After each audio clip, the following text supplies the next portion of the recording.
আসসালামু আলাইকুম রহমতুল্লাহি ওবরাকাতু। প্রশ্ন করেছিলেন কিস্তিতে রেগুলার দামের থেকে বেশি দামে পণ্য ক্রয় বিক্রয় সম্পর্কে ইসলাম কি বলে। আলোচনা বুঝতে সাথেই থাকবেন।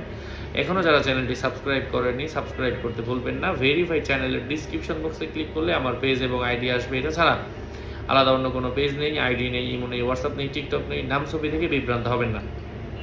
কিস্তিতে রেগুলার দামের থেকে বেশি দামে পণ্য বিক্রি করা জায়েজ আছে, তবে শর্ত হচ্ছে আপনার দামটা পরবর্তীতে যে ঠিকমতো কিস্তি দিতে না পারলে দাম বেড়ে যাবে, এমন কোনো শর্ত যেন না থাকে।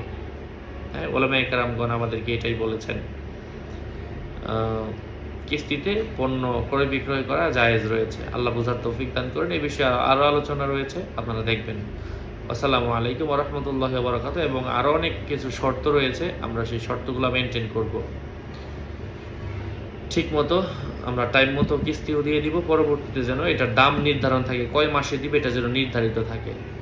দামের খেলাফলে যেন দাম বাড়ানো না হয়, এই বিষয়টা বিবেচনা করে আপনি দাম বাড়াতে কিস্তিতে বিক্রি করতে পারেন।